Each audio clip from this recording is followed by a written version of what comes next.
Transición. Vivimos una época de incierta transición. Por un lado, hemos naturalizado la posibilidad de trascender fronteras mediante las tecnologías, la democratización de los transportes aéreos, los progresos técnicos de los medios de comunicación han destruido las distancias. Estamos interconectados como nunca antes en la historia, pero al mismo tiempo seguimos anclados en un paradigma que separa a los seres humanos en virtud de su nacionalidad. La lectura que se tiene respecto a la ciudadanía es tan restrictiva y arcaica que nos remite al periodo feudal. El significado social que le damos al nacimiento no tiene límites y es una forma de instaurarse como forma de exclusión. Es usual para referirnos a las personas que no forman parte de un país, referirnos a la palabra extranjero, no ciudadano, no nacional. Pero, ¿es lo mismo ciudadanía y nacionalidad? Aunque no es lo mismo, existe una gran dosis de indeterminación en su tratamiento. La ciudadanía tendría que apostar a algo mucho más amplio, a la pertenencia a una comunidad política más allá de un hecho que no depende de nuestra voluntad, como son los vínculos sanguíneos o el nacer en determinado lugar. Sin embargo, nuestras democracias se resisten a formas más inclusivas de pensarnos. Y esta manera de mirar el mundo atenta contra el derecho a migrar, pero sobre todo contra la posibilidad de reconocernos como seres humanos. Desde los 60 hasta ahora, el número de migraciones se ha triplicado. Y en este mundo cada vez más propenso al desplazamiento, no pasa una semana sin que se invente o se proponga la creación de un nuevo dispositivo de control migratorio. Donald Trump, el candidato republicano a la presidencia, ha basado su campaña con la promesa de la construcción de un muro y con la deportación de 11 millones de personas. Hace poco, Reino Unido propuso también la construcción de un muro en Calais. Calais queda a 3 horas de la Torre Eiffel. Y más cerca tenemos la propuesta del gobierno del presidente Mauricio Macri de construir una cárcel para migrantes. Y es que en todas las generaciones existen imágenes que sintetizan el odio de época. Imágenes como estas que seguramente en este momento muchos de ustedes pueden sentir un escalofrío porque saben lo que significó en lugares lejanos y cercanos. Esto es 18 de julio. Nuestra generación está marcada por las imágenes del Mediterráneo devorando personas, por las imágenes de los campos de refugiados, por la bestia y sus desiertos. La bestia es el tren de la muerte por la que millones de personas han subido para poder cumplir sus sueños en Estados Unidos. Y también tenemos el rostro de la niñez migrante. Según un informe de UNICEF, hay 50 millones de niños, niñas y adolescentes desarraigados en el mundo. Imágenes de muros y más muros y otras tantas imágenes que visibilizan que las peores fronteras, las más difíciles de cruzar, son las nuestras. Si quisiéramos pensar la migración como un proceso histórico, sería interesante tomar en cuenta que hay mucha similitud entre el movimiento de migrantes y el movimiento obrero que caracterizó el paso del siglo XIX al XX. Algunos especialistas han señalado que el paso del siglo XX al XXI será recordado precisamente como el de los movimientos migrantes. Los ejes en disputa son similares: iguales derechos, vida digna, acceso a la vida pública. Y también visibiliza que el acceder a la ciudadanía siempre ha estado anclado precisamente a decisiones políticas.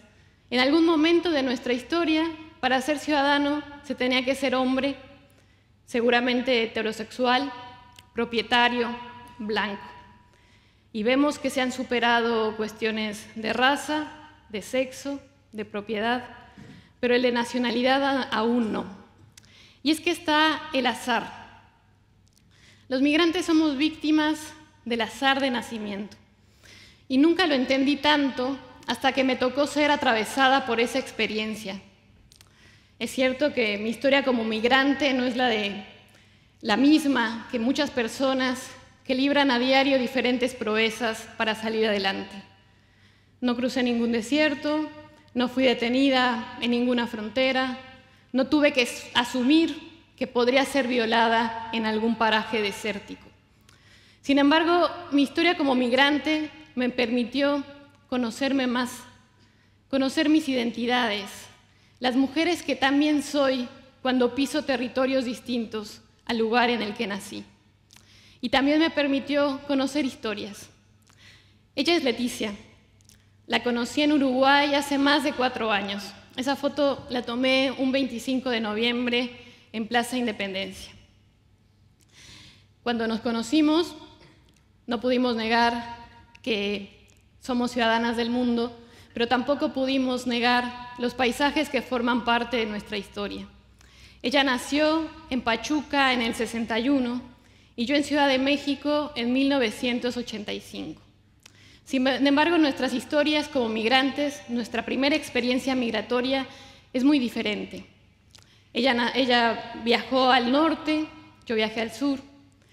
Ella empeñó todo lo que tenía, pagó a un traficante, fue engañada, pasó muchos días sufriendo las inclemencias del tiempo y finalmente, después de varios días, pudo reencontrarse con sus hijos en Charlotte, Carolina del Norte.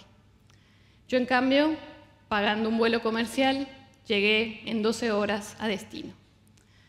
Y la historia de Leticia integra la historia de muchas personas, de millones de personas, cuya aspiración por vivir mejor poco a poco se va diluyendo en un camino que se hace eterno. Un camino que se hace eterno en el cual aparecen los intermediarios, los polleros, la policía fronteriza, las fronteras secas, líquidas, y les arrebatan los sueños.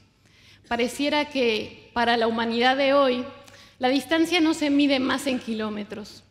En términos de acceso a derechos, para Leticia, por ejemplo, Hidalgo está más cerca de Uruguay que de los Estados Unidos.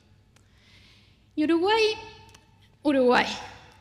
En realidad, Uruguay ha llamado la atención de la comunidad internacional en los últimos 10 años por su talante igualitario. Y sin duda ha avanzado mucho, pero existe todavía un gran desconcierto sobre los desafíos que plantea la migración en un país como este. Yo llevo 7 años viviendo en este país, me siento parte, integrada a esta comunidad de 3 millones. Sin embargo, no ha pasado ni un día sin que me pregunten 3 cosas. ¿De dónde sos? ¿Por qué viniste? Y la mejor de todas, ¿cuándo te vas? A lo que yo respondo, soy de acá, no estoy de visita, soy Urumex. Lo cual desencadena una espiral de nuevas preguntas. ¿Uru qué? Pero a ver, ¿vos naciste acá? No. ¿Tu madre nació acá? No. ¿Tu padre nació acá? No. ¿Tus abuelos nacieron acá? No.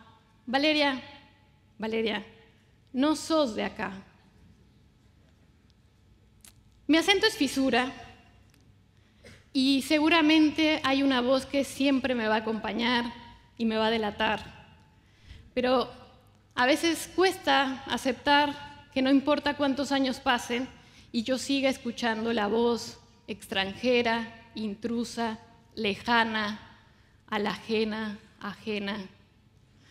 Y es que aunque duele aceptarlo, en este país cuyo mito fundacional sugiere que todos vinieron de los barcos, al migrante no se nos interpela en función de lo que somos o lo que hacemos, sino a partir de nuestra ajenidad. Pareciera que lo que no somos, lo que no compartimos, las historias, los vínculos que nos hacen otros, determinara el abismo que nos separa.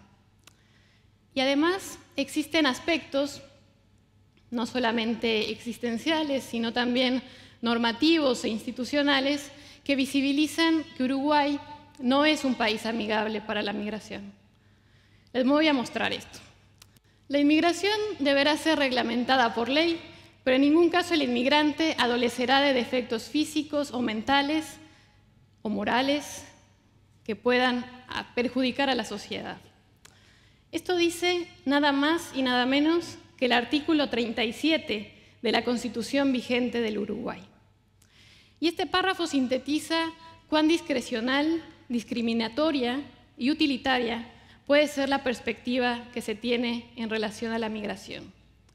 Y además visibiliza que existen todavía muchos desafíos y que no se han avanzado de manera estructural en mecanismos que permitan que Uruguay cuente con una política migratoria que no sea solo un sistema de clasificación administrativa, de seguridad y de control de los flujos migratorios no deseados.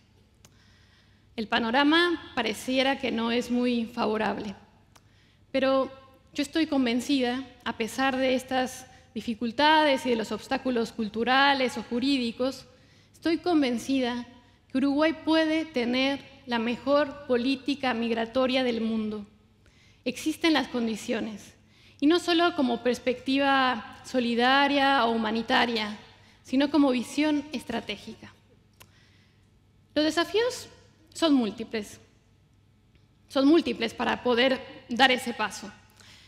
Pero el primer paso que hay que dar es reconocer lo que Javier de Lucas ha llamado el carácter radicalmente político de las migraciones. Y esto es así porque las migraciones nos permiten volver a pensar, reflexionar. ¿Qué es lo que define el nosotros? ¿Qué me hace ser de acá o de allá? ¿Qué características tendría que tener una verdadera ciudadana uruguaya? La identidad puede ser más que la adscripción a un pedazo de tierra o un vínculo sanguíneo. ¿Quiénes pueden ser los nuevos orientales? ¿Quiénes? En definitiva, es importante que reflexionemos que si bien el Estado tiene una gran responsabilidad en todo esto, nosotros, cada uno de nosotros, puede hacer algo al respecto. Tenemos que curar nuestros ojos, nuestros sentidos, de lo que han llamado el miedo al otro. Callarnos la boca, mirar para otro lado, cuando vemos situaciones de injusticia, cuando vemos situaciones de racismo exacerbado en nuestra sociedad, eso es una bomba de tiempo. Y uno de los desafíos más grandes que tenemos como generación es asumir que el fenómeno de las migraciones no es un problema, sino que es una oportunidad de riqueza compartida, de riqueza para la persona que migra, que se interpela a sí misma, pero también para la comunidad de origen, para la comunidad de destino, que se deja interpelar por los ojos del mundo. También es una oportunidad de crecimiento paritario del desarrollo humano. Y también es una buena oportunidad de definición política para apostar a un modelo de justicia social transnacional. Transnacional. Eso es posible. La gente huye, migra, se desplaza, por muchas razones. Algunos huyen de la guerra, de formas de tortura, de crisis económicas, políticas, de violencia. Algunos tienen impulsos de cambio, sueños de autonomía. No importa la razón, no importa cuál sea la razón. Tenemos que abrazar la idea que se puede nacer en un país y renacer en otro, y apostar que este lugar sea una posibilidad de futuro para muchas personas. Y quizá podamos, en ese momento, sembrar lo que hoy parece imposible. Sembrar lo imposible significa liderar un nuevo paradigma en el que las personas no tengan que renunciar a ningún derecho ni tener que pagar ningún precio solo por la aspiración de querer vivir mejor. Solo eso, querer vivir mejor y formar parte plenamente, auténticamente de la comunidad en la que están viviendo. Y quizá entonces permitamos que los sueños de muchos incomprendidos en este lugar florezcan. Gracias.